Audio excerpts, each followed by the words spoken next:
Hey everyone, welcome back to What the Fertility. Today we have Courtney Simelton with us, and she is a licensed mental health therapist, which I always love chatting with because obviously that's what I am as well. So I love getting to talk with people that have the same profession as I did. But like I said, she is a licensed mental health therapist, and she is the owner of For Her Counseling, and she specializes in working with women who have experienced perinatal mood and anxiety disorders, infertility, and someone who also has gone through secondary infertility herself. She is going to be sharing her journey and just all the different challenges and stuff that she works with people as they go through motherhood. So we are so excited you are here with us, and we can't wait to talk with you. Yeah, thank you guys for having me. I have seen you guys on Instagram and social media, and so this opportunity is so exciting for me to come in and chat with you guys just about all the different complexities, when it's related to the mental health aspect of fertility, especially like in particularly like the secondary infertility piece of things today. Like you said, Amanda, I am a licensed therapist, and I've been practicing for many years now, but really navigated into the realm of, you know, infertility, pregnancy loss, and perinatal mood and anxiety disorders. After I try to conceive with my first, because in grad school, no one's talking to you about what the mental health side of things looks like for fertility and reproductive health. And so when we try to start having our first, we, luckily got pregnant very easily. And I was like, oh, like shocked even, I was like, okay, like this was better than I expected it to go. And I did have some friends who were struggling with infertility at the time and continue to. And I just really felt like it was important that we start bringing more awareness around what it's like to try to conceive and have children. And then of course with perinatal mental health. So initially I would kind of like navigated into get more trainings in perinatal mental health.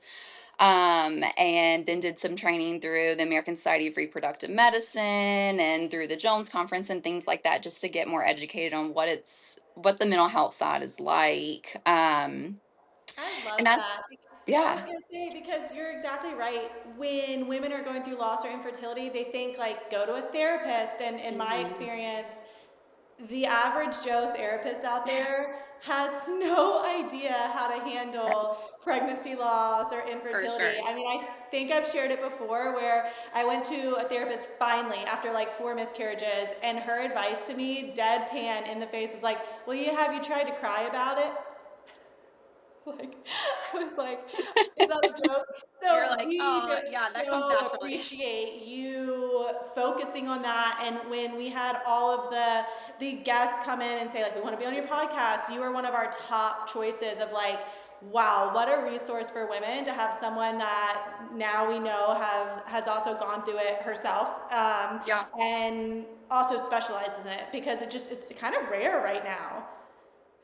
Right. And I think that for me, I was like, I don't want to go into this space and be clueless on what IVF looks like, right? Because I don't think it's helpful for women to come in my office and like talk to me about medications and protocols and me have no idea. And they're having to explain it to me. Yeah. So I was like, I need more trainings on that. And so I'm really kind of like a stickler about that in general now. So, and I'm always saying like there's so many different protocols out there. I might not know everything because I'm like, wow, that's, new, or, they're trying to like do something different that's unusual. But for the majority of it, it's like, I don't want you coming in my office having to explain everything you're navigating because, No, for sure. And you could just relate so much more. And I feel like a lot of times that's like what's missing is there's like they can only be so empathetic, and being able to have been through it, you can truly put yourself in their shoes and really know what they're feeling. And I think by you understanding it is only going to be able to help that person then truly be able to work through it.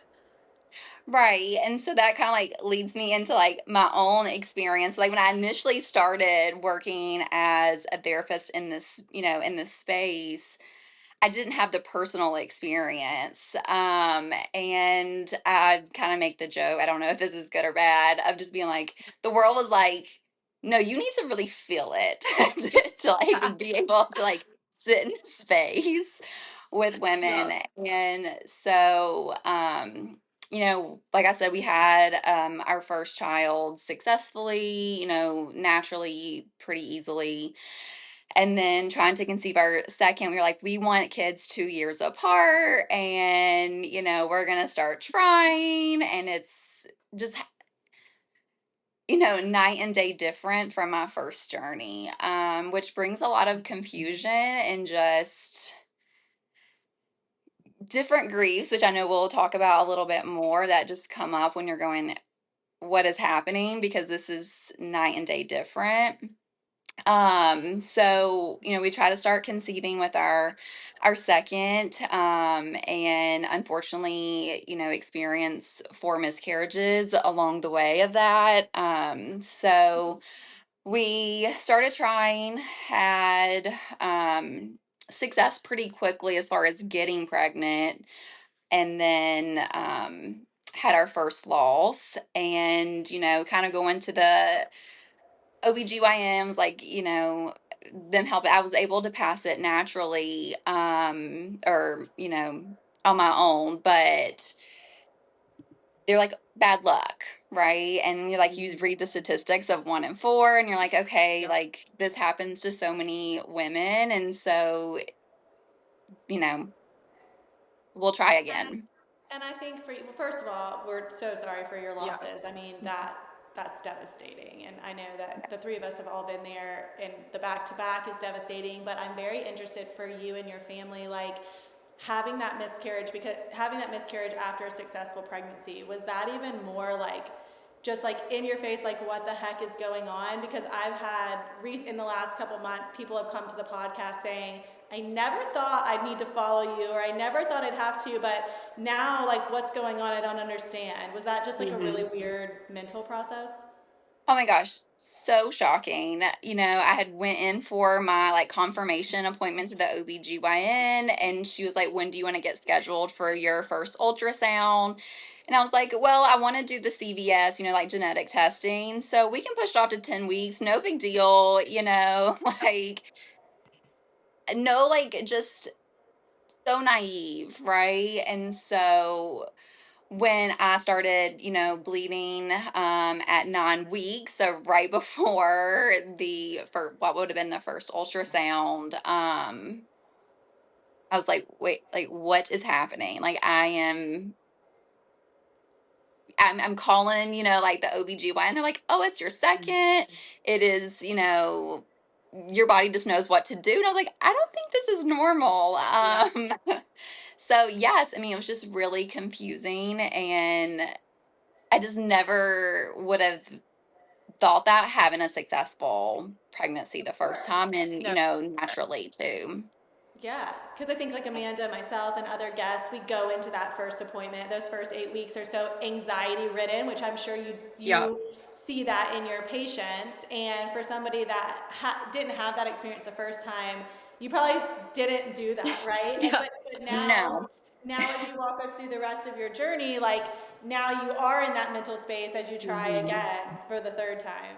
Oh yeah, like Oh our my initial gosh. reaction was always the worst case scenario. So I couldn't even imagine, be like, oh, I'll wait till the 10-week scan. But I'm sure now, having gone through Oh that yeah. first loss, it's like, oh no, I want to get in as soon as possible and like do all the extra things. Yeah. Oh my gosh. Yes. Like it's just shocking, like what, how things change so quickly in your own fertility journey. And so we're trying to conceive because you're like, oh, bad luck, these things happen, it's common, and we're trying to conceive again, and we get pregnant 4 months later, naturally. And again, and I actually had like asked my primary care, I was like, we've been trying for 4 months, but after the, first loss, I was like, what does this look like as far as seeing, going to the fertility clinic, and getting their, insight. And she's like, yeah, give it 2 more months and then I'll put in a referral. Lo and behold, I was actually pregnant at that time. I just didn't know it, when we had that conversation. And so a couple weeks later, when I had miscarried again, like, I'm calling her like, actually, can you just give me the referral now?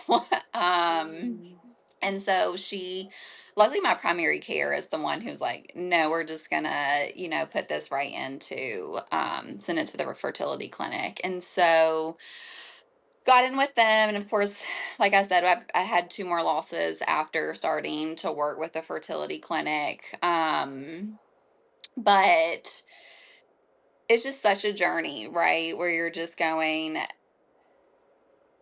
what is going on with my body, right? I have had success. I am getting pregnant. I can't sustain pregnancy, and there's no answers for this. And I think for me, and what I have seen for clients who come in with secondary infertility, is oftentimes the age gap in my children, right? Like, there's so much anxiety there. There's so much anxiety as far as just like, I'm going to their daycares and doing, like, right here, we're at the holidays and they're doing like Christmas events, and you're going into those spaces and everyone else has siblings but your child. And it just feels so heavy. I even say, like, I can't even watch Coco Melon and being like, they have siblings. Right. No, I I know. Ben just had to do a family tree, like a whole little Christmas thing, and they had to like put their handprints and I mean, the teacher had to ask, like, do you have any brothers or sisters? And like every other kid got to like, I mean, not every other one, I'm sure, but like it seemed It that feels way that like that. every other kid got to have like extra little things. And Ben was like, nope, it's just mommy, daddy, and my dog. Yeah. Yeah. So like Yeah. I get that deeply. And I think, Yes. Courtney, like, I love that you brought that up because, like, you're experiencing that in your own life. And how did that, so when you had your first loss through your continuous, journey to try to have a child, how has that changed your relationship with your clients? Like, for example, that to you and Amanda and me is so pivotal, like a Christmas tree with your family or Coco Melon. But would that have been different before this experience if someone came in and said, I can't even watch Coco Melon, right? I mean, I would have, empathized. I would have recognized their grief. Now it's like a different space that I'm like, I relate to you on a different level too. Like, I see you, I get it. Whereas before, like, I couldn't say I get it because I didn't have that experience or journey, but I could still empathize with you. And so it certainly is different. We're going like, oh yeah, like, that's common, right? That to feel that way versus maybe if I hadn't had this journey, it would have been like, what do you mean Coco Melon's triggering? It's a child's show. you Yeah, know? yeah, it's so true. Well, right. And talking about the word triggering, I mean, how triggering is it for you to sit there every day working with infertility and loss patients, going through your own journey? And I know you're not like dumping on them your Right. story. And so you're having to kind of just like close mouth, like counsel them. How has that been for you? It's, that's a good question because so many people ask me this, like, in my like personal life. And truly it's been good because I get to put my own stuff on the back burner, right? Like, I'm so invested and genuinely like care about what's going on in my client's life that I get to kind of just put what my experience has been on the back burner. And so it was a lot easier in that space more than people probably would think. And I can't speak to like every therapist, altogether, but for me, I was able to compartmentalize that pretty For well. sure. Yeah. I feel like it could be a distraction for sure. Oh yeah. Yeah. And, of course I never share my own personal experiences, and no one would ever know what my journey has been unless they straight up ask me. Now, some clients do. They'll be like, have you ever experienced, infertility? And then, of course, I'm not gonna like be dishonest, and I'll share like yes, but I will still never divulge in what that looked like. Yeah. That's so interesting to me. So I finally found a counselor through Readiness Counseling, and they're no longer practicing in South Carolina. But I finally found one focused exactly what you do on infertility and loss, and it was the first like, oh my gosh, this is for me. And I always had like this thing in the back of my mind that she had also experienced it, but I felt as a client I would never ask that. But maybe maybe I should have. You're That's like, maybe I crazy. should. And some won't, and some do, and it's perfectly like valid, because I mean, even just in that rapport building with your clinician, right, you're developing some form of relationship, which is important. So I think just as you get comfortable with your therapist, the more likely they are to ask you Hmm. about your own life. Right. So you're based in Charlotte, North Carolina, is that right? Yes, yes. Awesome. Do you work only with clients in North Carolina? Do you do virtual? How does that work? Yes, so I am licensed in North Carolina, South Carolina, and Texas. So I can see clients virtually in all three states. And then of course I have clients in person in my office in the Charlotte area, or even people will, because Charlotte borders South Carolina so closely that I'll have clients even drive in Sure. from South Carolina as well. Yeah. Okay, so tell me, I'm so curious, just like with the counselor that in therapy that is so focused on infertility loss, just women, right? Like the perinatal mood and disorders. What are like some of your top trends that you see with clients coming in terms of just like what you're counseling on, or for our listeners, what would be a good fit for you? Yeah. So, I mean, obviously for her counseling, like I've always said, like it gives it away. Like I love working with women. And I just really wanted to create a space for them where it's like a lot of times in the world you're feeling like I can't be seen or I can't be heard, and I just want a space devoted to me in whatever, journey or struggles you're experiencing. And so, I'll see clients who won't be going through an infertility journey at all. It could be anxiety or depression, but more often times, like my referral base is going to be coming like from fertility clinics. And so like a lot of infertility, recurrent loss, I see a lot. And I love working with women experiencing that too, because it is such a disenfranchised grief, right? We're talking about Hmm. infertility and loss, because the rest of the world, like you're having to put on this brave face and like go to work and pretend everything's okay, when in reality you're like, this is so heavy. So that's really where I get most of my clients, and what I really love working with is just in that grief and navigating that it's okay to not be okay when you're experiencing all that you're going through. That's a big piece, and also like those setting boundaries is a big piece of navigating fertility. So even if it's like the holidays are really hard, and family members constantly are asking me like, when do we want to have children, when do we want to have a second child, without realizing how harmful that can be to that person. So it's like, how do we manage those spaces and boundaries and coping when you're like, I can't avoid this holiday event, but I also need a space for me if it becomes too much.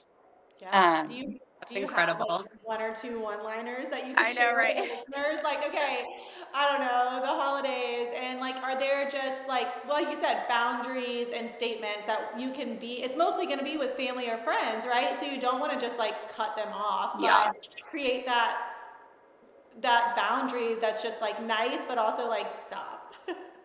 Yeah. And so I always say, like, it depends on the client, right? So I'm like, we have sassy responses, we have funny responses, we could just have like a very direct response. And so it really depends on like what that client's comfort level is, right? Of like, how do we want to handle this? Most often, my clients are like, I kind of want to use some humor in there of Yeah. like, like for a secondary infertility, I think I recently used was like, I don't know, whenever you want to help me pay for like these daycare expenses, or Yes, something that like is so good. that.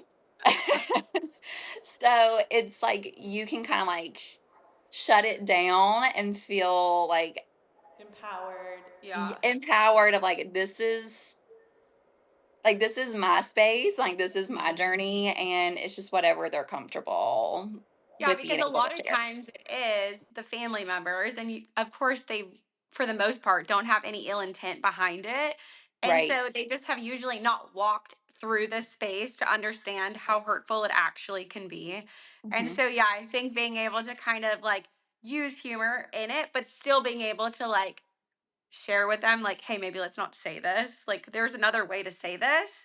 Right. And if I want to tell you, I'll tell you, kind of thing too. Like you may not Right. want to talk about it, especially at a family gathering where all these people are here. Like, yeah. Right.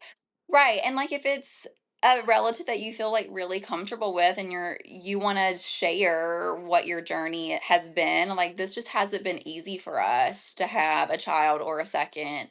Um then that's okay to share and like empowering them to make that decision of what feels comfortable to them because everyone is so different on what they're comfortable sharing and what they're not. No, Yeah, for sure. so humor is always my favorite, and I think most clients' favorite. I feel like I always have dark humor and then I make people feel really uncomfortable. So I don't know if that's best, but I make it real weird really fast. No, me too. And my clients know this about me. So yes, I honestly navigated it the same way and still do. And I know sometimes I'm like, I feel like I can use this humor because I've walked it, and they're Uh like, huh. "Whoa, I have no idea how to respond to you right now." No, literally all the time. It's yeah. That's so funny. Oh my goodness. Okay, so wait, where can people find you? What's like the best way? Do you take insurance? How can people reach out to you? Yeah, so they can always email me, they can call me, they can go to my website and there is a inquiry form on there that they can get in touch with me through. So everything's on the table, however any like someone is most comfortable reaching out. I always say I'm a one person team in my office now being a practice owner, and so if someone's calling I'm like, don't fret, I will get back to you. I just might not be able to answer because I'm in sessions. So sometimes email just gets to me a little bit quicker. So that is how people can reach out. I am in network with Blue Cross Blue Shield and Aetna, and then out of network with all other insurances, but provide what everyone knows is super bills, but I actually submit the claims on their behalf. So they would not have to do that on their own. So yeah. Incredible. I'm so Awesome. Do you mind sharing the your website and possibly your email too? And we'll have it all in the show notes too, but just so people can hear it also for us. Yes, so it's forhercounseling.com is the website, and then my email is Courtney at forhercounseling.com. And so definitely go through there. And, I have a lot of information on my websites too. I am trying to upload with more and more blogs just because it's helpful to have some resources, even if you're like, I don't know if I'm ready for therapy yet, but there's still some things I want to read and not feel so alone in this journey. Yeah, I Yeah. love that. Like, I'm gonna probably reach out Yeah. because I think sometimes with women too, with recurrent loss and infertility, sometimes they're not ready, like you just said, to talk about it in the moment. But maybe they're ready, like once they're kind of like a little bit more removed from it, and trying to just unpack that and see even how that is affecting their motherhood or how that's affecting their day to day life now that that chapter has been closed. So I think that's just like I just love you as a resource because it's just such it's so rare that I mean, and I've looked to find somebody that really specializes just in women. And so, just to clarify, I think you said it already, but do you work with like postpartum anxiety, postpartum depression, that type of stuff as well? I do, yes. And that's really where I kind of started after I like got pregnant with my first child, was because I was like, oh my gosh, I want to be a resource for moms. And what I would really see too is women who experienced infertility and loss, your rates of perinatal mood anxiety disorders is significantly higher than someone who hasn't experienced those because now like that pregnancy after loss or even like in that postpartum period like but I've had such, horrible experiences trying to get to having a child that even now that they're here, I'm so anxious something could happen. That was us. 100%. Um, I mean, That is still severe me 4 years postpartum. later. Yeah, like just like they're gonna die because that's what we experienced when they were in our body. And so I could 100%. not agree with that statement more. I think, and that's why Amanda and I want to do this new series, like Motherhood After Loss, because even motherhood looks so different after you've gone through something so traumatic. And it is trauma, like it is Yeah. true PTSD. And I love that oh you're yeah. validating that for people. Oh, absolutely. I mean, I was just like, I was seeing so much of that anyways. And then having, like I said, like people in my life experiencing this on a personal level, I was like, I need this to be more talked about and more just like a space like just for that in and of itself. Because like we've said, I mean, grad school did not teach me like anything Not at about all. reproductive No. and you as a therapist, Nothing. too, Yeah. like they didn't never mention anything about reproductive health, and even like postpartum depression like was not really Yeah. talked Yeah. about. Isn't that So I was real? like, this needs to be more, Oh, it needs to be weaved into the curriculum 100%, especially now. It's so much more common, unfortunately, but it oh, is. Yeah. right, right. And we're going to continue to see that trend. And I often talk about that too. Like, women are waiting until later in life to have kids. And so it's likely that we will see, this trend like infertility, like it's going to continue to be very prevalent. And it's important that we know how to support women in that space because it's a heartbreak and a loneliness and isolated like experience that you just can't explain unless you've really been through it. And And you touched on this. It's so different than like a family member or a friend passing away and getting the bereavement leave and going to work. And I know that's changing a little bit state specific, but it's so different because society doesn't recognize these babies as like real people, quote unquote. And so it is just a right. whole different experience in terms Yeah. of grief. And I think that requires a whole different therapist, especially in my experience. Mhm. Right, you're right. I mean, you're kind of expected to be back to work the next day, and you're like, but mentally, I am Yeah. And at a even loss. yeah, and even navigating those conversations with your boss or coworker, Yeah. like, do I Hmm. send them an email and say my baby just died? Like, it's Right, just so intrusive. Or my IVF treatment that I spent $30,000 in a year waiting right. for it, I just found out I wasn't pregnant. And it's so complex and dynamic, and there's no really like, especially in the corporate world, there's no real way to even navigate that. Mhm. Right. And I see that as like common themes in, my sessions is how do I communicate with my boss about needing time, or I am in a high stress job and I don't know exactly when my transfer is going to be, right? We're timing it on like where I'm at in my monitoring. And how do I then say like I need this random day off To get and pregnant. it's last minute? Yeah. So And wild. so it's like having those conversations Yeah. and sessions of like, yeah, how do you communicate your needs? Mhm. What do you feel comfortable sharing? How can we make sure that you are feeling like you're getting what you need? And also, in such a place where like corporate jobs don't often give you that space to take. Yeah, So, it's almost on this line of like, is this inappropriate that I'm Yeah. like texting my 65-year-old male boss that I need to go do my IUI tomorrow, so I can't make That it. is so, you're like, wow, this is really personal. But you But said it's you have realistic. to. I mean, you Yeah. just have to do it. So, anyways, Courtney, thank you so much for being on with us. Is there anything else you would share to like a listener that's looking for a therapist? Any advice you would give to someone?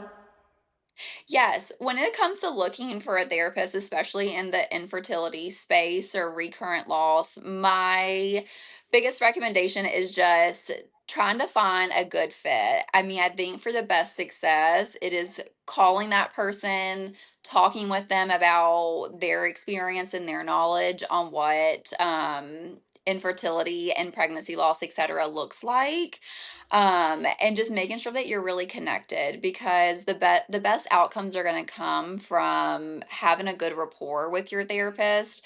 And so as long as you're able to develop that, you're going to have more success. So, that's a big piece that I is really important to me and that I advocate for.